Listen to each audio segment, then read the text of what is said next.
प्रश्न वही जो परीक्षा में आए। नमस्कार साथियों, मैं पारसनाथ लाइव हाई स्टडी आई इसके डेली करंट अफेयर में आपका स्वागत है। साथियों, यदि आप लोग चैनल को अभी भी सब्सक्राइब नहीं किए हैं तो प्लीज़ चैनल को सब्सक्राइब और शेयर कीजिए।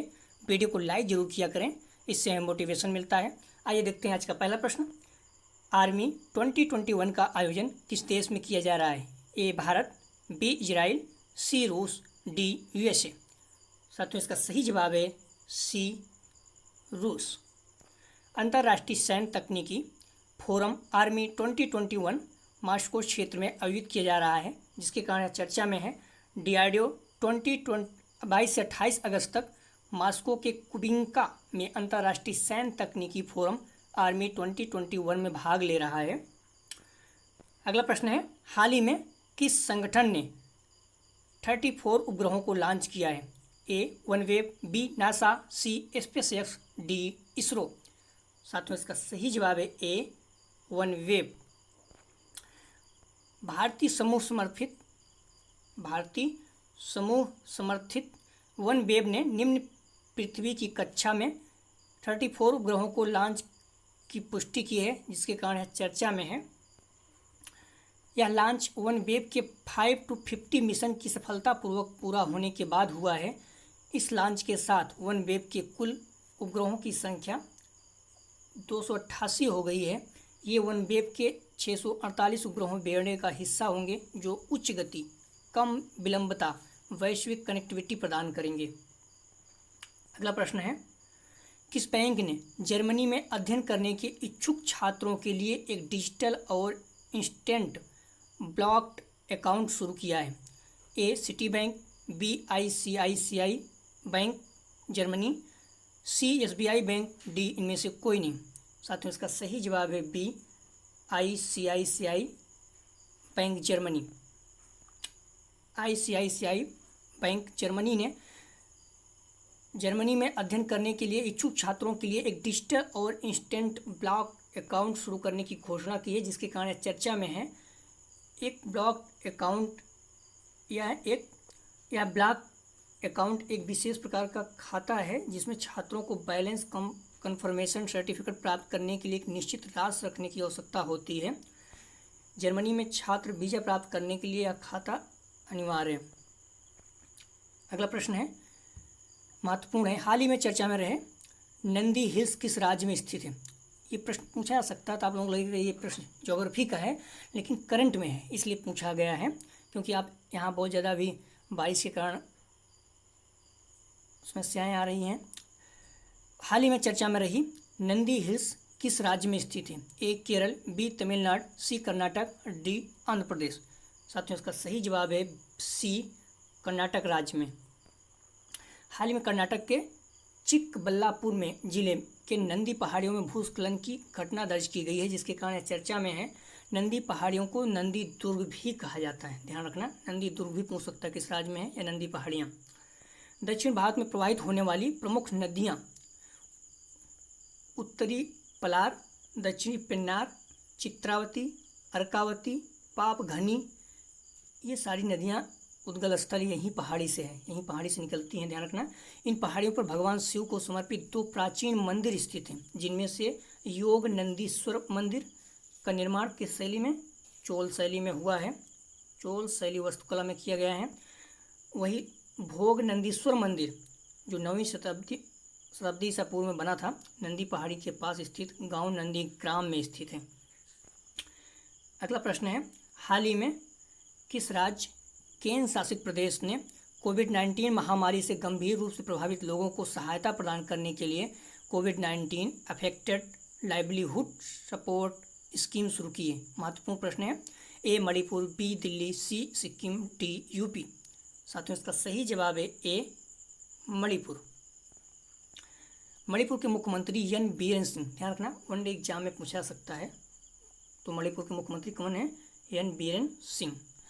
राज्य में कोविड-19 महामारी से गंभीर रूप से प्रभावित लोगों को सहायता प्रदान करने के लिए कोविड-19 affected livelihood support scheme launch की है, जिसके कारण यह चर्चा में है। अगला प्रश्न है, रिमोट सेंसिंग और भौगोलिक सूचना प्रणाली आधारित डेटा का उपयोग करके नई मनरेगा परिसंपत्तियों की सुविधा में मदद करने के लिए सरकार द्वारा लॉन्च किए गए नए पोर्टल का क्या नाम है? रिमोट सेंसिंग और भौगोलिक सूचना प्रणाली आधारित डेटा का उपयोग करके नई मनरेगा परिसंपत्तियों की सुविधा में मदद करने के लिए सरकार द्वारा लॉन्च की गई पोर्टल का नाम क्या है? ए मदद, बी युक्त धारा, सी भूमिराज, डी इनमें से कोई नहीं। साथियों इसका सही जवाब है बी युक्त धारा। सरकार ने एक नया भू स्थानिक नियोजन पोर्टल युक्त धारा लॉन्च किया है जो रिमोट सेंसिंग और भौगोलिक सूचना प्रणाली आधारित डेटा का उपयोग करके नई मनरेगा संपत्तियों को सुविधाजनक बनाने में मदद करेगा, जिसके कारण यह चर्चा में है। यह पोर्टल विभिन्न राष्ट्रीय ग्रामीण विकास कार्यक्रमों के तहत बनाए गए हैं जियो टैग के भंडार के रूप में काम करेगा। यह पोर्टल केंद्रीय ग्रामीण विकास और पंचायती राज मंत्री गिरिराज सिंह द्वारा लॉन्च किया गया था। अगला प्रश्न है, महत्वपूर्ण है साथियों। अभी हाल ही में टोक्यो कंप्लीट हुआ जापान में, तो पुनः टोक्यो पैरालंपिक शुरू हो गया है, जिसके कारण न्यूज में है। तो इस पर कुछ प्रश्न देखते हैं।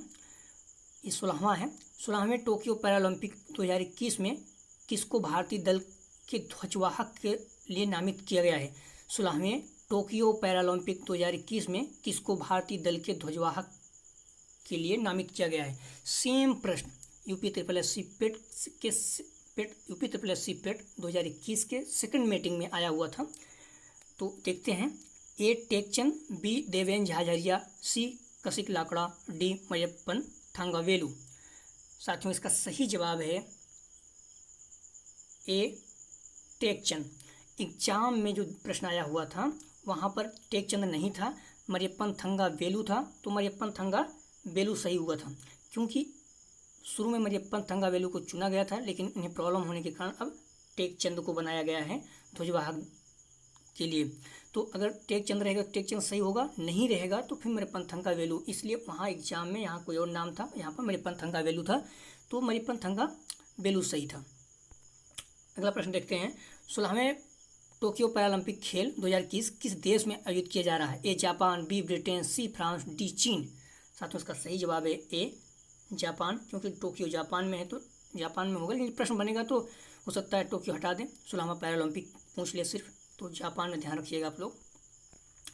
इसी संबंधित प्रश्न और है। 16वें टोक्यो पैरालंपिक खेल 2021 में भारत ने कितने एथलीट का प्रतिमंडल भेजा है? 52, 53, 54, 55। साथियों इसका सही जवाब है सी 54 एथलीट का प्रतिनिधिमंडल भेजा है। ओलंपिक की समाप्ति के बाद 16वें पैरालंपिक खेलों का आगाज जापान के टोक्यो शहर में हो चुका है। पैरालंपिक खेल का आयोजन 24 अगस्त से 5 सितंबर के बीच किया जाना निर्धारित है। पैरालंपिक खेलों के आयोजन 57 वर्ष बाद जापान में दूसरी बार किया जा रहा है। तो जापान में यह दूसरी बार हो रहा है। इसके साथ ही टोक्यो 2 बार खेलों की मेजबानी करने वाला पहला शहर बन गया है। ध्यान रखना, टोक्यो 2 बार खेलों का मेजबानी करने वाला पहला शहर बन गया है। इस खेल प्रतिस्पर्धा में 2550, 2550 पुरुष एथलीट और 1853 महिला एथलीट, कुल 4403 एथलीट शामिल हो रहे हैं, जो अब तक का रिकॉर्ड है। भारत ने 54 एथलीट 9 प्रतिस्पर्धाओं का अब तक का अपना सबसे बड़ा प्रतिनिधिमंडल भेजा है। उद्घाटन समारोह में भारतीय दल के ध्वजवाहक टेकचंद भाला फेंक रहे हैं, मतलब भाला फेंकते हैं।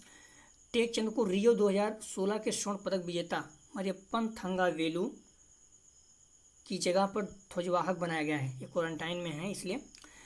जुलाई 1948 लंदन ओलंपिक खेलों के उद्घाटन समारोह के दिन डॉक्टर गुटमैन ने व्हील चेयर एथलीटों के लिए पहली प्रतियोगिता का आयोजन किया। ध्यान रखना, 1948 से ये शुरू हुआ है पैरालंपिक। लंदन ओलंपिक खेल के उद्घाटन समारोह के जो 1948 में लंदन में ओलंपिक खेल का उद्घाटन समारोह के दिन डॉक्टर गुटमैन ने व्हील चेयर एथलीट के लिए पहली प्रतियोगिता का आयोजन किया, जिससे उन्होंने स्टोक मैंडविल, ध्यान रखना, स्टोक मैंडविल खेल का नाम दिया। पहले इसका नाम क्या था? स्टोक मैंडविल गेम ही बाद में पैरालंपिक खेल बन गया, जो पहली बार 1960 में रोम में आयोजित हुआ। तो पैरालंपिक खेल पहली बार कब हुआ? 1960 में।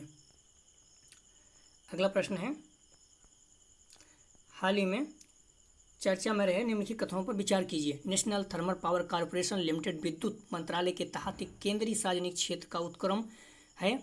नंबर 2, एनटीपीसी लिमिटेड 2010 में महारत्न कंपनी बन गई है। नंबर 3, भारत में केवल नवरत्न का दर्जा प्राप्त पीएसयू कंपनी ही महारत्न कंपनी बन सकती है। उपयुक्त में से कौन सा कथन सही है? ए केवल 1, बी केवल 2 और 3, सी केवल 1 और 2, डी 1, 2, 3। साथियों इसका सही जवाब है डी 1, 2, 3, अर्थात सारे कथन सही है। 2010 में इसको महारत्न बनाया गया है। केवल नवरत्न का दर्जा प्राप्त पीएसयू कंपनी ही महारत्न बन सकती है, ये भी कथन सही है। तो ये प्रश्न महत्वपूर्ण है, आप लोग ध्यान रखना। National thermal power corporation limited विद्युत मंत्रालय के तहत केंद्रीय सार्वजनिक क्षेत्र का उपक्रम है, तो ये पॉइंट भी ध्यान रखना। किस मंत्रालय के तहत? National thermal power corporation limited विद्युत मंत्रालय के तहत। अगला प्रश्न है, हाल ही में चर्चा में रहे निम्नलिखित कथनों पर विचार कीजिए। शहरी सहकारी बैंक केवल आंशिक रूप से आरबीआई द्वारा नियमित होते हैं। नंबर 2, शहरी सहकारी बैंकों के शेयरधारकों और उधारकर्ताओं के बीच कोई स्पष्ट अंतर नहीं है, जिसका अर्थ है कि उधारकर्ता शेयरधारक के रूप में दो भूमिका में हो सकते हैं। उपयुक्त से कौन सा कथन सही है? ए केवल 1, बी 1 और 2 दोनों, सी केवल 2, डी ना तो 1 ना तो 2। साथियों इसका सही जवाब है बी 1 और 2 दोनों, अर्थात दोनों कथन सही है। शहरी सहकारी बैंक केवल आंशिक रूप से आरबीआई द्वारा नियमित होते हैं। शहरी सहकारी बैंक के शेयरधारक और उधारकर्ताओं के बीच कोई स्पष्ट अंतर नहीं है, जिसका अर्थ है कि उधारकर्ता शेयरधारक के रूप में दो भूमिका में हो सकते हैं। हाल ही में अगला प्रश्न है, हाल ही में चर्चा में रहे निम्नलिखित कथनों पर विचार कीजिए। द्रविड़ भाषाएं केवल भारत और श्रीलंका में बोली जाती हैं। नंबर 2, कुरुख जनजाति आंध्र प्रदेश के द्रविड़ भाषी अनुसूची जनजाति है। उपयुक्त से कौन सा कथन सही है? ए केवल 1, बी 1 और 2 दोनों, सी केवल 2, डी ना तो 1 ना तो 2। साथियों इसका सही जवाब है डी ना तो 1 ना तो 2, अर्थात दोनों कथन गलत हैं। एक नए शोध में सिंधु घाटी सभ्यता के भाषाई संस्कृति पर जानकारी दी गई है। द्रविड़ भाषा परिवार में लगभग 70 भाषाएं शामिल है, जिसके कारण चर्चा में है अभी। ये भाषाएं मुख्य रूप से दक्षिण एशिया में बोली जाती हैं। दक्षिण एशिया में ये भाषाएं भारत, पाकिस्तान और श्रीलंका में 250 मिलियन से अधिक लोगों द्वारा बोली जाती है। इसमें सिर्फ और सिर्फ भारत और श्रीलंका दी हुई थी, पाकिस्तान में बोली जाती है। कई अनुसूचित जनजातियां भी द्रविड़ भाषी हैं, जैसे पूर्वी भारत में कुरुख और मध्य भारत में गोंड जनजाति। कुरुख जिसे उरांव भी कहा जाता है, ध्यान रखना, कुरुख को उरांव भी कहा जाता है। एक द्रविड़ जाति समूह है जो झारखंड, पश्चिम बंगाल, उड़ीसा और छत्तीसगढ़ में निवास करती है। अगला प्रश्न है, चर्चा में रहने के कथनों पर विचार कीजिए। 1 नंबर, भारत में वैकल्पिक निवेश कोष को भारतीय प्रतिभूति और विनिमय बोर्ड विनियमन 2012 के विनियम 2(1)(b) में परिभाषित किया गया है। नंबर 2, निवेश के पारंपरिक रूपों के विकल्प को वैकल्पिक निवेश के रूप में वर्गीकृत किया जाता है। उपयुक्त कौन सा कथन गलत है? ध्यान रखना, कौन सा कथन गलत है यहाँ पर? ए केवल 1, बी 1 और 2 दोनों, सी केवल 2, डी ना तो 1 ना तो 2। साथियों इसका सही जवाब है डी ना तो 1 ना तो 2, अर्थात दोनों कथन सही है। इसने पूछा उपयुक्त से कौन सा कथन गलत है, तो ना तो 1 गलत है ना तो 2, अर्थात दोनों कथन सही है। अगला प्रश्न है, हाल ही में चर्चा में रहे जन शिक्षण संस्थान योजना के संदर्भ में निम्न कथनों पर विचार कीजिए। 1, इस योजना का उद्देश्य न्यूनतम लागत और बुनियादी ढांचे के साथ लाभार्थियों के घरों पर व्यावसायिक कौशल प्रशिक्षण प्रदान करना है। नंबर 2, इसे भारत सरकार से 100% अनुदान के साथ गैर सरकारी संगठनों के माध्यम से कार्यान्वित किया जाता है। उपयुक्त से कौन सा कथन सही है? ए केवल 1, बी 1 और 2 दोनों, सी केवल 2, डी न तो 1 न तो 2। साथियों इसका सही जवाब है बी 1 और 2 दोनों कथन सही है। कल का प्रश्न था, निम्नलिखित में से कौन सी संस्था विशेष रूप से नामित वैश्विक आतंकवादी सूची प्रकाशित करती है? तो साथियों इसका सही जवाब था सी, यूएस डिपार्टमेंट ऑफ स्टेट। आज का प्रश्न है, महत्वपूर्ण है, हाल ही में चर्चा में रहा, भारत का पहला स्मॉग टावर किस राज्य में स्थापित किया जा रहा है? बहुत ही सरल है, आप लोग जरूर जवाब दीजिएगा, महत्वपूर्ण भी है। ए महाराष्ट्र, बी दिल्ली, सी यूपी, डी कोलकाता। साथियों यदि आप लोग चैनल को अभी भी सब्सक्राइब नहीं किए तो प्लीज़ चैनल को सब्सक्राइब और शेयर कीजिए, वीडियो को लाइक ज़रूर किया करें, इससे मोटिवेशन मिलता है। वीडियो देखने के लिए धन्यवाद साथियों, आपका दिन शुभ हो।